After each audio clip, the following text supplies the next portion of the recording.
Assalamualaikum warahmatullahi wabarakatuh. Selamat sore kepada teman-teman di sekolah UNIM. Saya selaku dosen pengampu mata kuliah kimia anorganik. Eh, saya di sini dari kelompok 9 yang beranggotakan saya Erina Saputri dan juga teman saya Laila Tulfadilah akan membahas tentang golongan 17 atau 7A. Langsung saja, yang pertama akan dijelaskan oleh Mbak Laila Tulfadilah. Baik, terima kasih. Tabel periodik golongan 7A sering disebut dengan nama halogen. Halogen berasal dari istilah ilmiah bahasa Prancis dari abad ke-18 yang diadaptasi dari bahasa Yunani. Halos yang berarti garam dan genes yang berarti pembentuk. Dengan demikian, halogen adalah pembentuk garam. Unsur-unsur halogen akan menghasilkan garam jika bereaksi dengan logam. Dan elektron valensi dari halogen ini adalah Ns2np5.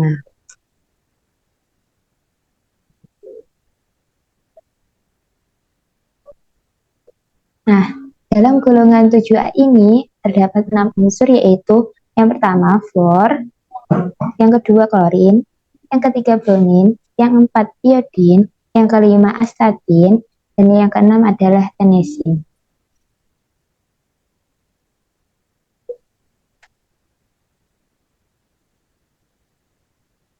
Kelimpahan unsur-unsur halogen merupakan logam yang sangat reaktif sehingga unsur-unsurnya tidak dijumpai pada keadaan bebas.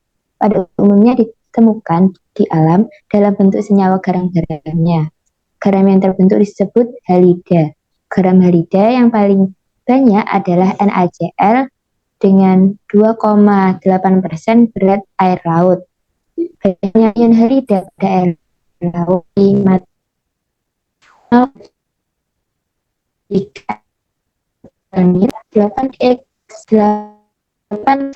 pangkat min 4 M bromin dan juga 5 kali 10 pangkat min 7 M iodin.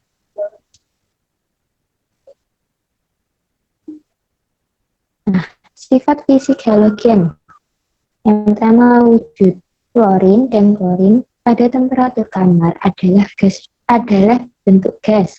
Bromin berwujud cair dan mudah menguap, sedangkan iodin berwujud padat dan mudah menyedih. Lalu yang ketiga, warna gas klorin adalah kuning muda. Gas klorin berwarna kuning hijau dan zat padat iodin berwarna hitam. Sedangkan uap iodin berwarna kuning. Toksisitasnya yang kami temukan baru bromin, yaitu yang paling tinggi.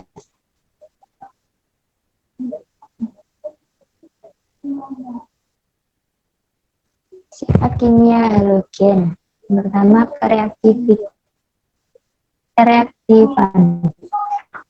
Yang terbesar yaitu fluorin, yang kedua bromin, yang kedua klorin, yang ketiga bromin, yang keempat iodin, yang keempat asetin, dan yang kelima tenesin. Larutan halogen dari fluor sampai iodin dalam air makin berkurang. Sedangkan titik didih dan titik leburnya, semua halogen mempunyai titik lebur dan titik didih yang rendah. Sedangkan daya oksidasinya, halogen digolongkan sebagai pengoksidator kuat karena kecenderungannya mudah mengikat elektron atau mudah tereduksi. Tentang energi ikatannya, fluorida yaitu 155 kJ per mol, klorida 242 kJ per mol, bromida 193 kJ per mol, dan iodida 151 kJ per mol. Tentang mudah terbakarnya yaitu bromin. Untuk yang selanjutnya akan dijelaskan oleh rekan saya, Mbak Rina. Jadi yang selanjutnya yaitu yang pertama fluor. Fluor sendiri dapat ditemukan di atas permukaan tanah. Fluorin ditemukan dalam mineral-mineral pada kulit bumi. Fluorspar atau CaF2 dan kriolit Na3AlF6. Ion fluorida merupakan komponen pembuat bahan perekat fluoroapid, yaitu Ca5, PO4, 3F, yang terdapat pada lapisan email J. Manfaat dari fluor yaitu yang pertama, CFC atau freon digunakan sebagai cairan pendingin seperti AC dan kulkas. Freon juga digunakan sebagai propelena pada bahan-bahan semprot. Penggunaan freon dapat merusak lapisan ozon. Terus selanjutnya yaitu teflon atau politetrafluoroetilena. Nomornya yaitu CF2 sama dengan CF2. Yaitu sejenis plastik yang tahan panas atau anti lengket serta tahan bahan kimia. Digunakan untuk melapisi panci atau alat rumah tangga yang tahan panas dan anti lengket. Selanjutnya yaitu hidrogen fluorida atau HF. Dapat melarutkan kaca karena itu dapat digunakan untuk membuat tulisan, lukisan, atau sketsa di atas kaca. Selanjutnya yaitu garam fluorida ditambahkan pada pasta gigi atau air minum untuk mencegah kerusakan gigi. Selanjutnya, klorin ditemukan di alam sebagai gas Cl2. Senyawa dan mineral seperti kamalit dan sulfit. Selain alam, ion halida juga terdapat dalam tubuh manusia. Ion klorida merupakan anion yang terkandung dalam plasma darah, cairan tubuh, air susu, air mata, air ludah, dan cairan ekskresi. Ini adalah yang kedua yaitu klorin.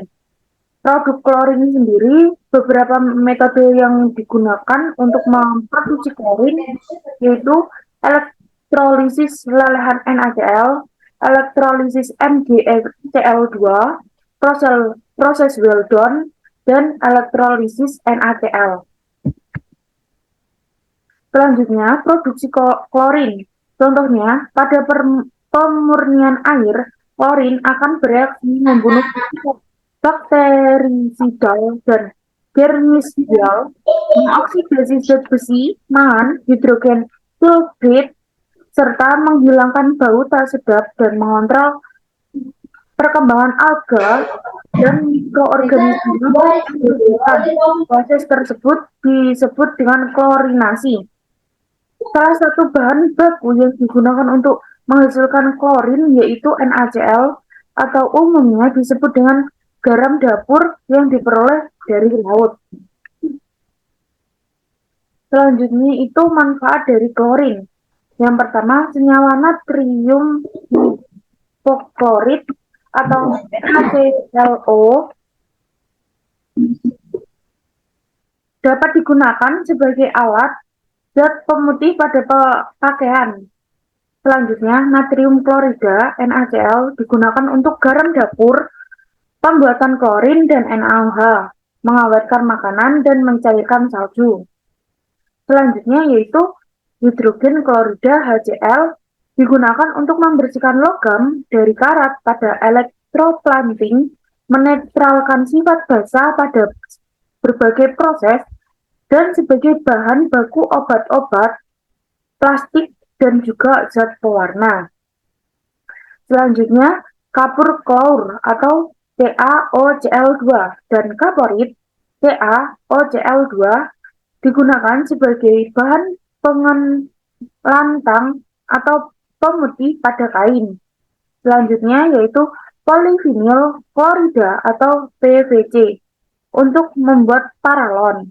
Ya, selanjutnya yaitu diklorodiphenyl trichloroethena atau DDT untuk insektisida. Selanjutnya yaitu kloroform atau CHCl3 untuk obat bius dan pelarut. Selanjutnya yaitu karbon tetraklorida atau CCl4 untuk pelarut, KCl untuk pembuatan kerupuk, dan yang terakhir yaitu KClO3 untuk bahan pembuatan korek api.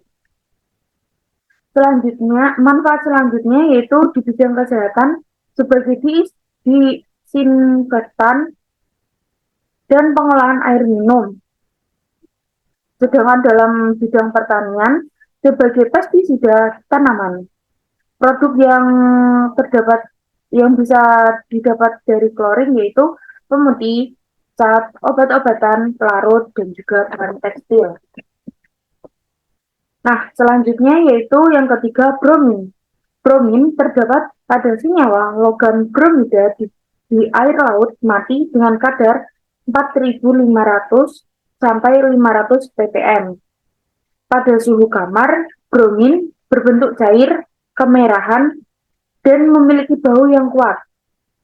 Bromin dapat diperoleh dengan cara oksidasi bromida dalam air laut atau klorin. Selanjutnya ini adalah senyawa bromin anorganik dan juga kegunaannya. Bisa kita lihat di sini mulai dari hidrogen bromida, natrium bromat, kalium bromat, amonium bromida, kalium bromida, natrium bromida, kalsium bromida, dan zinc bromida. Selanjutnya yaitu produksi bromin.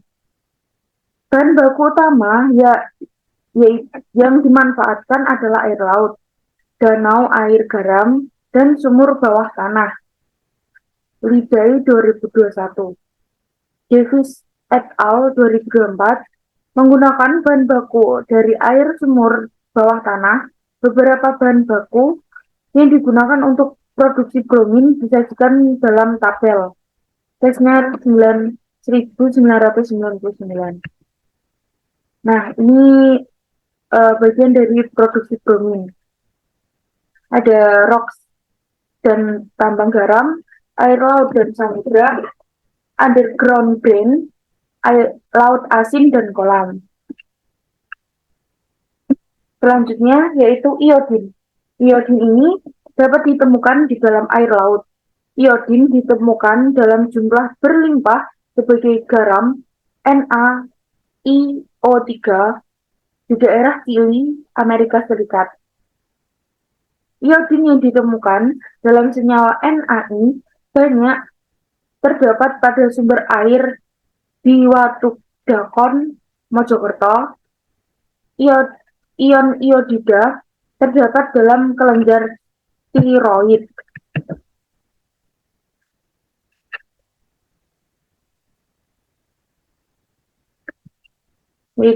Selanjutnya astatin. Astatin merupakan salah satu unsur halogen yang berwujud padat pada suhu kamar. Jadi, wujud astatin pada suhu kamar yaitu 25 derajat Celcius adalah padat atau solid. Astatin sangat langka karena sifat radioaktifnya sangat tinggi, sehingga unsur ini setelah luruh akan secara otomatis menguap dan atau menghilang dengan sendirinya. Keenam atau yang terakhir yaitu tennessine. Tennessine tidak terjadi secara alami di kerak bumi. Nama tennessine dan simbol TS adalah nama yang diterima untuk elemen 117. Nama ini sebagai pengakuan atas kontribusi wilayah Tennessee, termasuk Laboratorium Nasional Oak Ridge atau ORNL, Universitas Vanderbilt, dan Universitas Tennessee di Clarksville. Untuk penelitian elemen super berat, termasuk produksi dan pengisian bahan kimia, target aktinida unik untuk sintesis elemen super berat di reaktor isotop flux tinggi atau HVIR, ORNL, dan Pusat Pengembangan Teknik Radiokimia REDC 676, 677, 678, 679. Selanjutnya akan dijelaskan oleh Mbak Laila Tilkifila.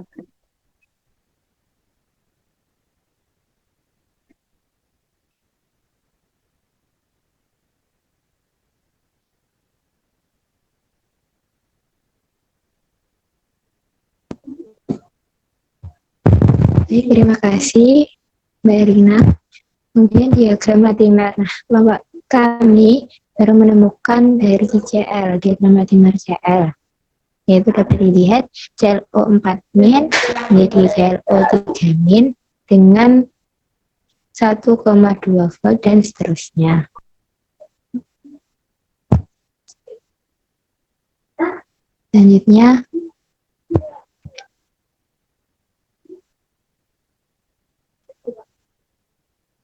Selanjutnya, diagram perbaik. Nah, ini merupakan diagram perbaik dari klorin dengan konsentrasi 1. Ini yang garis horizontalnya merupakan pH, sedangkan yang vertikal itu merupakan potensial. Selanjutnya,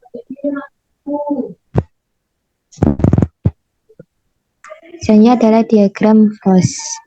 Nah, ini garis yang lurus atau tidak putus-putus itu merupakan larutan dari asam, sedangkan yang garis putus-putus merupakan larutan dari basa.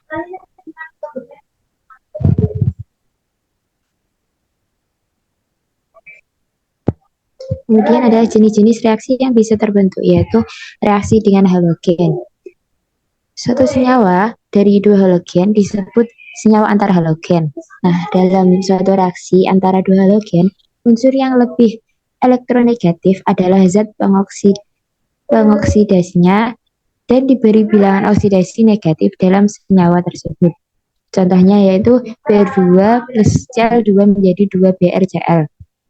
Nah, reaksi antar halogen ini secara umum dapat dituliskan menjadi X2 plus NY2 menjadi 2XYN.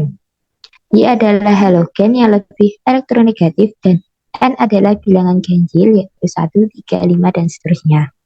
Fluor merupakan halogen yang paling mudah membentuk senyawa antar halogen.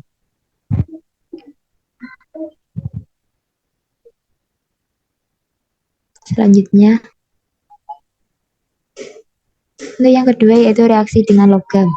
Halogen bereaksi dengan unsur logam menghasilkan halida logam. Contohnya 3Br2 plus 2Al menjadi 2AlBr3. F2 plus Cu menjadi CuF2. 2Cl2 plus 2Fe menjadi 2FeCl2. Pada umumnya, halida logam mempunyai titik leleh tinggi dan lelehannya dapat menghantarkan listrik bersifat elektrolit. Halida logam akan bersifat kovalen jika tingkat oksidasi logamnya tinggi atau jika atom logamnya makin kecil. Selanjutnya, reaksi dengan non-logam dan metaloid. Halogen bereaksi langsung dengan unsur non-logam dan metaloid. Misal Z menyatakan non-logam fosfor dan metaloid boron, arsen, dan stibium. Maka reaksi secara umumnya sebagai berikut.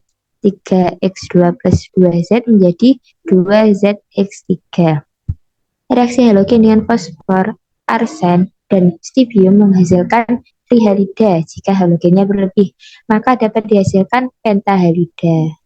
Itu contohnya P4 plus 10Cl2 menjadi 4PCl5.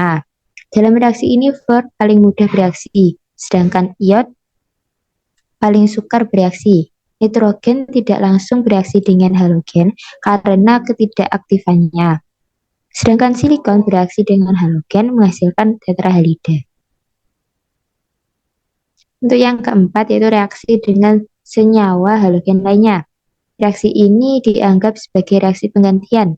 Pada reaksi ini halogen yang lebih aktif menggantikan halogen yang kurang aktif dan senyawaannya. Contohnya Br2 plus CaI2 menjadi I2 plus CaBr2. Yang kelima yaitu reaksi dengan hidrogen. Halogen bereaksi dengan hidrogen membentuk halida. Contohnya Br2 plus C2 menjadi 2HBr. Reaksi fluor dan fluor dengan hidrogen terjadi secara meledak-ledak. Tetapi brom dan iot bereaksi lambat. Yang keenam, yaitu reaksi dengan hidrokarbon.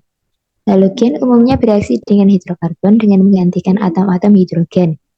Yang ketujuh, yaitu reaksi dengan air atau hidrolisis. Nah, semua halogen kecuali fluor berdisproporsionasi dengan air. Dalam air. Untuk selanjutnya akan dijelaskan oleh Mbak Erlina. Selanjutnya yaitu manfaat-manfaat dari halogen sendiri. Yang pertama yaitu fluorin. Fluorin adalah unsur yang membentuk senyawa CFC pada bahan cairan pendingin, kulkas, dan AC. Fluorin juga digunakan dalam pasta gigi untuk mencegah kerusakan serta memutihkan gigi agar tidak mudah terkena karies gigi. Yang kedua yaitu manfaat klorin.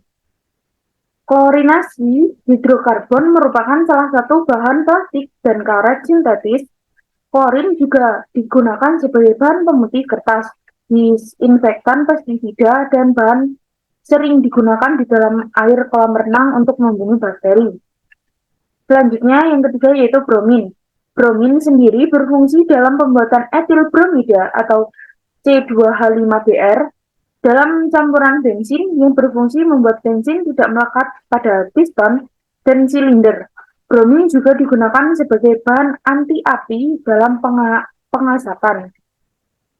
Yang keempat yaitu iodin. Iodin sendiri sering digunakan sebagai bahan obat antiseptik dalam industri pengobatan. Bahkan iodin juga digunakan dalam fotografi dan juga pewarna. Selanjutnya yaitu astatin. Astatin itu karena sifatnya yang langka di alam, relatif sedikit yang mengetahui sifat fisik dan kimia astatin, namun diprediksi astatin memiliki sifat yang mirip dengan yodium. Manfaat yang terakhir adalah tennessine. Tidak ada kegunaan yang diketahui di luar penelitian dasar dan eksperimental kimia. Tennessine tidak ditemukan di alam bebas. Nah, itu tadi presentasi dari kelompok 9. Cukup sekian yang dapat kelompok 9 sampaikan. Apabila ada kesalahan, mohon dimaafkan. Terima kasih. Wassalamualaikum warahmatullahi wabarakatuh.